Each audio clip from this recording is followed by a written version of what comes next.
میں نے یہاں تک کہ کئی دفعہ آپ کے شیعوں سے پوچھا ہے کہ بھائی آپ کے جو ہے نا علامہ شیعوں بیچارے عام شیعوں کو کچھ نہیں آتا بھائی. وہ عام شیعہ بیچارے وہ کوئی آفس میں کام کرتا ہے, کوئی اسکول میں ٹیچر ہے, ان بیچاروں کو دین کا کیا آتا ہے؟ وہ تو معمولی باتیں جانتے ہیں. ان کو اگر بخاری نہ آئے, اگر ان کو بخاری کے احادیث نہ آئے تو ان سے کیا توقع ہے؟ آپ سمجھتے ہیں ان کو بخاری آنا چاہیے شیعوں کو؟ نہیں, میں نے ان سے آپ کے بارے میں پوچھا. میں کہا بھائی جو حسن علی یاری صاحب ہیں نا وہ یوں کہتے ہیں, تو آپ اس بات میں اتفاق نہیں. وہ آگے سے آپ کو گالیاں دیتے ہیں, وہ کہتے ہیں بھائی وہ ہمارا ہے ہی نہیں, وہ آگے سے یوں بولتے ہیں. کوئی بات نہیں, سب شیعہ میرے ساتھ نہیں ہے, لیکن بہت سارے شیعہ میرے ساتھ ہیں, ٹھیک ہے نا. بعض شیعہ مجھے مخالفت کرتے ہیں. وہ آپ کے لوگ بھی اسی طرح نا, آپ کے لوگ بھی مثلا آپ کی جماعت عمریہ سے پوچھیں, کوئی طارق قادری کو گالی دیتا ہے, کوئی اس کی تعریف کرتا ہے نا. وہ تو اس طرح نہیں ہے کہ شیعہ سب ایک ہی راستے پر ہیں. بالکل, یہ آپ نے صحیح بات بولی کہ ہر کسی کو گالیاں پڑتی ہیں. یہاں تک کہ اب ہمارے ڈاکٹر ذاکر نائک صاحب آ رہے ہیں پاکستان میں, لوگ ان کو بھی گالیاں دے رہے ہیں. تو اب میرا دوسرا سوال یہ ہے کہ آپ سے کہ جب امی عائشہ کی پاک دامنی کی باری گواہی اللہ تعالیٰ نے خود قرآن میں دے دی ہے, تو اب آپ کے شیعہ مذہب میں کچھ لوگ کہتے ہیں جی وہ توبہ استغفر اللہ, بعد میں وہ بدکارہ بن گئی تھی. تو اب اس کے بارے میں آپ کا کیا خیال ہے جب جس کو اللہ بول دے کہ یہ پاک ہے؟ اور دوسری بات یہ کہ نبی عیسیٰ علیہ السلام کی پاک دامنی کی باری آئی, اللہ نے بچے کو حکم دیا بچہ بولا. نبی یوسف وہ آیت پڑھو نا جو عائشہ کی پاک دامنی والی آیت تم پڑھو کہ اللہ نے بولا عائشہ پاک دامن ہے. بھائی کون سی آیت ہے؟ ہمیں تو نہیں ملا وہ آیت قرآن میں, آپ پڑھ کے سنو بھائی. وہ نور میں ہے, آپ خطیب ہے نا, آپ ادعا کر رہے ہیں کہ قرآن میں آیا ہے ادھر عائشہ کی پاک دامنی کی دلیل ہے, وہ اس میں کیا لکھا ہے؟ وہ پڑھ کے ذرا سناؤ. بول دے پاک مردوں کے, وہ پڑھ کے سناؤ نا بھائی, پڑھ کے سورہ نور کے اندر آپ نے کتنی دفعہ وہ تلاوت کی ہے پاک مردوں کے لیے پاک عورتیں, ٹھیک ہے نہیں ہے وہ اس طرح بھائی, وہ قرآن میں ہے, لیکن آپ نام بولنے تھے اس میں کچھ نہیں کہہ سکتا. مگر آپ نا یہ دوسری بات میں نے آپ سے یہ کرنی تھی کہ دیکھو بھائی, دیکھیں نہیں دوسری بات نہیں, ایسے موضوع کو چینج نہ کیا کرو بھائی. میں دیکھو عائشہ کی جو آپ پاک دامنی کی آپ بات کر رہے ہو یا ٹھیک ہے نا, اس کا مطلب وہ نہیں ہے جو آپ بتاتے ہو. وہ دیکھیں حضرت نوح علیہ السلام کی بیوی کیسے تھی؟ نوح علیہ السلام کی بیوی کیسی تھی؟ جہنمی تھی. اور لوط علیہ السلام کی بیوی جہنمی تھی. تو اس کا مطلب یہی ہے کہ نوح اور لوط دونوں برے تھے, کیونکہ آپ کہتے ہیں نا برے عورتیں برے مردوں کے لیے. قرآن میں یہ لکھا ہے نا ان کے جب دور میں تو خاموش. یہ کتاب قرآن مجید الخبیثات اعوذ باللہ من الشیطان الرجیم الخبیثات للخبیثین والخبیثون للخبیثات والطیبات للطیبین والطیبون للطیبات. اس کا مطلب یہ نہیں ہے کہ ہمیشہ اگر کوئی مرد اچھا ہے تو اس کی بیوی بھی اچھی ہے, کوئی ضروری نہیں ہے. ہو سکتا ہے کہ مرد بہت اچھا ہو بیوی اس کے بہت ہی بری ہو, اور مرد جو ہے بہت برا بیوی اس کی بہت اچھی ہو. یہ دنیا میں بہت ہے, آپ کے شہر اپنے پڑوس میں دیکھو 100 اس طرح مثال ملیں گے آپ, تاریخ میں انبیاء کے ساتھ یہی ہو. اس کا مطلب کیا ہے؟ اس کا مطلب یہ ہے جامع البیان عن تاویل آیات القرآن ابن جریر الطبری کی تفسیر ہے جزء 17 2014 میں چھپی ہے, ملاحظہ کریں. اس کا مطلب یہ ہے, یہ عبداللہ ابن عباس نے اس کی تفسیر کی. الخبیثات من القول للخبیثین من الرجال, الخبیثات للخبیثین یعنی الخبیثات من القول للخبیثین من الرجال والطیبات من القول للطیبین من الرجال. اچھی باتیں اچھی لوگوں کے لیے. سمجھ میں آئی نا بات؟ آپ کو سمجھ میں آئی نا؟ آیت کا یہ مطلب ہے کہ اگر اچھی جو بات ہم کہتے ہیں عالم ہے, باتقوا ہے, پرہیزگار ہے, فاضل ہے, یہ اچھے لوگ, یہ کلمات اچھے لوگوں کے لیے. آپ ایک برے آدمی کو ادھر لاؤ نا, اس کے لاکھ تعریف کرو, ایک بدماش ہے, قاتل ہے, کہ بڑا متقی ہے, بڑے پرہیزگار ہے, یہ تہجد گزار ہے, یہ کلمات اس کے لیے ہے ہی نہیں. اس کے لیے خبیث کلمات ہیں. پھر کہہ دو کہ یہ قاتل ہے, یہ چور ہے, یہ بدماش ہے. ایک اچھے آدمی کو ادھر لے کے آؤ نا, ایک نیک آدمی کو, اس کو گالی دے دو, یہ بھائی چور ہے, یہ سے رشوت لیا ہے, یہ اس کے ماں بھی جو ہے زنا زیادہ ہے, فلاں ہے, کہہ دو. یہ اس کو لگتی ہی نہیں ہے بھائی. یہ برے اقوال اس کے آئے یہ کہہ رہا ہے کہ برے باتیں, برے صفات, اقوال یہ برے لوگوں کے لیے اور اچھی باتیں اچھے لوگوں کے لیے. تو یہ آیہ یہ کہہ رہا ہے. آیہ کا مطلب یہ نہیں ہے کہ نبی صلی اللہ علیہ وسلم اچھے آدمی ہیں تو اس کی بیوی بھی ضروری ہے کہ اچھی آدمی ہو, اچھی انسان ہو. اس طرح کوئی ضروری نہیں ہے. نوح علیہ السلام بہت اچھے آدمی ہے, بیوی اس کی بہت بری عورت ہے. لوط علیہ السلام اسی طرح, ٹھیک ہے نا. فرعون ایک بہت ہی برا آدمی ہے, اس کی بیوی بہت اچھی عورت ہے. بات یہ کہ نبی پاک صلی اللہ علیہ وسلم نے اگر وہ بری ہوتی تو نبی پاک صلی اللہ علیہ وسلم کے لیے نکاح کا پیغام بھیجنا ہی نہیں تھا. نبی پاک یہ کوئی ضروری نہیں ہے. دیکھیں نکاح جو ہوتا ہے, نبی صلی اللہ علیہ وسلم نے جو نکاح کیے ہیں وہ لوط نے بھی نکاح کیا نا اس عورت کے ساتھ. اگر لوط کی عورت بری ہوتی تو نوح علیہ السلام کبھی اس کے ساتھ شادی نہیں کرتے, کبھی ساتھ شادی نہیں کرتے, ٹھیک ہے نا. اور آپ کے اپنے مسلم وغیرہ میں موجود ہے کہ یہ حفصہ کی شادی نہیں ہو رہی تھی کئی بار, وہ خود اس ابو بکر عمر منتیں کرنے آتا نبی صلی اللہ علیہ وآلہ وسلم سے کہ تم آ کے میری بیٹی سے شادی کر لو. تو یہ جو ہے کہ نکاح جو ہے اسلام میں ظاہر اسلام پہ ہوتا ہے, جو شہادتین پڑھے لا الہ الا اللہ محمد رسول اللہ صلی اللہ علیہ وسلم, اگر وہ عورت شادی شدہ نہیں ہے, یعنی کہ اس کی خاوند نہیں, آپ اس کے ساتھ شادی کر سکتے ہیں, ٹھیک ہے نا. یہ کوئی ضروری نہیں ہے کہ عورت کیا ہو, نماز گزار ہو, بہت ہی مومنہ ہو تو شادی ہو سکتی ہے, نہیں. عورت بے نماز بھی ہو تو اس کے ساتھ شادی ہو, آپ کو پتہ ہے نا بے نماز عورت کے ساتھ نکاح ہو سکتا ہے, صحیح ہے.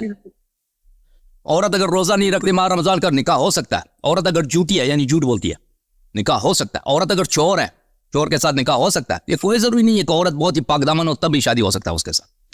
نکاح جو ہے ظاہر اسلام, شہادتین پڑھ دے, شہادتین پڑھ دے, چاہے نماز نہ پڑھے, چاہے روزے نہ رکھے, چاہے جھوٹ بولے, چاہے چوری کر لے, چاہے جتنی پکی منافق کیوں نہ ہو, شادی ہو سکتا ہے اس کے ساتھ. یہاں سوال کھڑا ہوتا ہے جب حضرت حفصہ رضی اللہ تعالیٰ عنہا کی آپ نے حضرت حفصہ کی بات کی, یہاں ایک یہ سوال کھڑا ہوتا ہے جب حضرت عمر فاروق نے حضرت عثمان غنی سے کہا کہ میری بیٹی کے ساتھ تم شادی کرو, حضرت عثمان غنی نے کہا کہ مجھے ابھی حاجت نہیں ہے. پھر حضرت ابو بکر صدیق سے کہا, ابو بکر چپ رہے. ہے کہ نہیں بھائی, ہے کہ نہیں.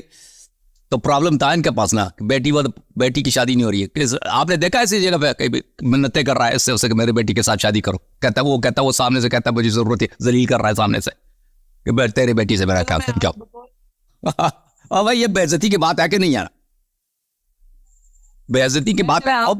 اور بھائی اگر نبی صلی اللہ علیہ وسلم سے اسے شادی کیا تو اسے منت کیا نا, اسی طرح منتیں کرتے کرتے بھائی کوئی اس سے شادی نہیں کر, اس کے پاس خرچے بھی نہیں ہیں, تو بھائی اس کو نبی صلی اللہ علیہ وسلم نے صدقے کے طور پر اس سے شادی کی ہے. اس کا مطلب یہ نہیں کہ بہت اچھی عورت ہے, ٹھیک ہے. اب آپ پتہ چلا نا کہ آپ لوگ جو مشہور کرا دی کہ عمر بہت بڑا سردار تھا, فلاں, کچھ بھی نہیں تھا بھائی. سردار کی بیٹی کی شادی فوراً ہو جاتی ہے, اس کو منت کرنے کی ضرورت نہیں ہوتی کہ وہ عثمان کے پاس جائے, دیکھ میرے بیٹی کے ساتھ شادی کر, اور وہ ذلیل کر کے کہہ دے کہ جا مجھے حاجت ہی نہیں ہے. صحیح ہے نا بھائی, ہے کہ نہیں بھائی؟ نہیں بھائی, یہ جو آپ لوگوں نے مشہور کیا کہ عمر جو تھا بڑا سردار تھا قریش کا, یہ کیسے سردار ہے, کیسے سردار ہے کہ منتیں کر رہا ہے لوگوں سے میرے بیٹی کے ساتھ شادی کرو. کوئی وہ کہتا ہے, وہ پھر سامنے سے وہ ذلیل کر رہا ہے, کہتا ہے کہ جاؤ مجھے حاجت ہی نہیں ہے, کہا تیرے بیٹی سے مجھے کیا کہا, ذلیل نہیں کیا, تو خود کہہ رہا ہے مجھے ذلیل کیا. وہ اسی روایت میں موجود ہے کہ جب اس نے مجھے کہا کہ میرے بیٹی سے کام ہی نہیں, تب مجھے ایسی ذلت ہوئی ہے کہ اس کا کوئی حساب ہی نہیں ہے. عمر کے اپنے جملے اسی حدیث میں مسلم میں.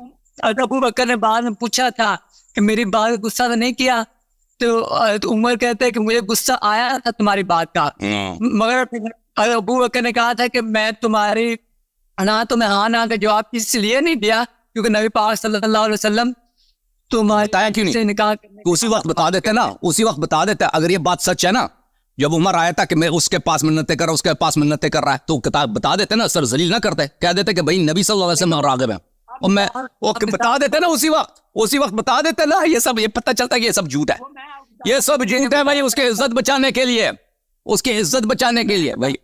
ہاں اگر اسی طرح بات ہوتی نا کہ ابو بکر آیا, عمر آیا نا عثمان کے پاس میری بیٹی کے ساتھ شادی کرو, وہ نہ کہتا کہ بھائی مجھے حاجت ہی نہیں, کہہ دیتا کہ بھائی تمہیں اس طرح منت کرنے کی ضرورت نہیں ہے, نبی صلی اللہ علیہ وسلم رشتہ لینے آئیں گے, وہ اپنے لیے نبی سے بہتر داماد کون ہے بھائی دنیا میں, ٹھیک ہے نا. اور ابو بکر بھی یہ سنا لیتے اس کو, ٹھیک ہے نا. وہ تو نہیں سنایا, یہ تو بعد کی کہانی ہے نا, وہ تو بعد میں تم لوگوں نے بنا دی ہے, وہ تو ہمیں پتہ ہے. میں بتاتا ہوں آپ, وہ تو ہمیں پتہ ہے.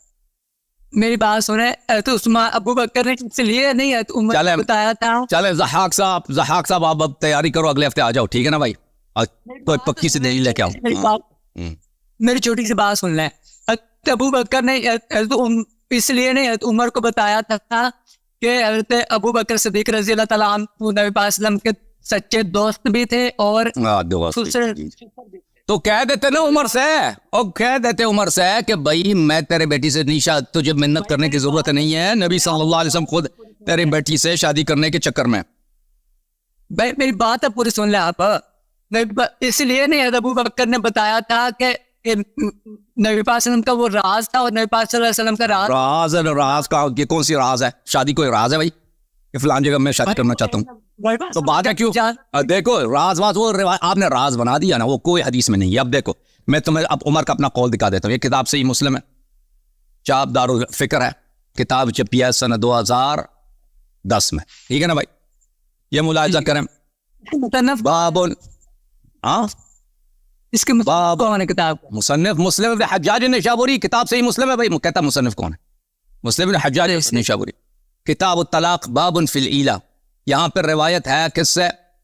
عمر بن الخطاب سے. عبداللہ بن عباس عمر بن الخطاب سے روایت کرتے ہیں. عمر خود کہتا ہے فقال عمر قلت یا حفصہ, میں نے اپنی بیٹی سے کہا اے حفصہ اقد بلغ من شأنک ان تعذی رسول اللہ صلی اللہ علیہ وآلہ وسلم, اب تیری حالت یہ بنی ہے. میں نے اپنی بیٹی سے حفصہ سے کہا کہ تو پیغمبر صلی اللہ علیہ وسلم کی اذیت کرتی ہے. اچھا, اور آپ کو پتہ ہے کہ نبی صلی اللہ علیہ وسلم کی اذیت جو ہے وہ اللہ کا دشمن ہے. ٹھیک ہے نا, ان الذین یؤذون اللہ ورسولہ لعنهم اللہ فی الدنیا والآخرہ وأعد لهم عذابا مہینا. لقد علمتی, اے حفصہ تو بخوبی جانتی ہے. یہ باپ بیٹی میں گفتگو ہو رہی ہے. باپ ہے عمر, بیٹی ہے حفصہ. عمر خود راوی ہے, کہتا ہے صحیح مسلم کی روایت ہے, اے حفصہ تو بخوبی جانتی ہے ان رسول اللہ صلی اللہ علیہ وسلم لا يحبکی, تو بخوبی جانتی ہے کہ پیغمبر صلی اللہ علیہ وسلم تجھ سے محبت کرتا ہی نہیں ہے. ٹھیک ہے نا, وہ محبت ہی نہیں تھا نبی صلی اللہ علیہ وسلم کو ان سے. کیوں نہیں محبت کرتے جب اللہ نے کہہ دیا کہ عمر سے پوچھ لینا نا, عمر سے پوچھ لینا. عمر جھوٹ کہہ رہا ہے, پر عمر جھوٹ کہہ رہا ہے. عمر سے تو زیادہ حفصہ کو جانتا. عمر جو خود کہہ رہا ہے حفصہ سے کہ رسول صلی اللہ علیہ وسلم تجھ سے محبت نہیں فرماتے اور تو ان کی اذیت کرتی ہے. ہائے ہائے ہائے ہائے, مولوی صاحب پھنس گئے. عمر نے تو نہیں پسند, عمر کو دعاؤں میں مانگا تھا. عمر سے تو محبت تھی. عمر کی بات دعاؤں وہ الگ بات ہے, یہ حفصہ کی بات. آپ نے حفصہ کی بات چڑھی ہے نا, حفصہ سے محبت نہیں کرتے نبی صلی اللہ علیہ وسلم. آپ کو کیا پرابلم؟ اچھا, آپ اس بات کو مانتے گئے جو نبی کی بیوی ہے وہ مومنوں کی ماں ہے, اس بات مانتے ہیں آپ؟ یار معاف کرو, اب اگلے اس باتوں کو ہم نے بہت توضیح دی ہے. اب آپ جا کے تیاری کر لینا, ہماری تقریرات کو اس باتوں میں سن لینا, اور آپ کو پتہ چل جائے گا. ٹھیک ہے نا ضحاک بھائی, اللہ آپ کو عزت ہے. آپ کو بھی ابتدائی باتیں نہیں معلوم, آپ ہماری یہاں پہ مناظرات وغیرہ کو دیکھ لیں, آپ کو بہت ساری چیزوں کا پتہ چل جائے گا. لیکن آپ پوری بات سنتے نہیں. بہت سنے, آپ دوسرے لوگ بھی منتظر ہیں. اللہ آپ کو جزائے خیر دے, اللہ آپ کو عزت دے. Thank you sir.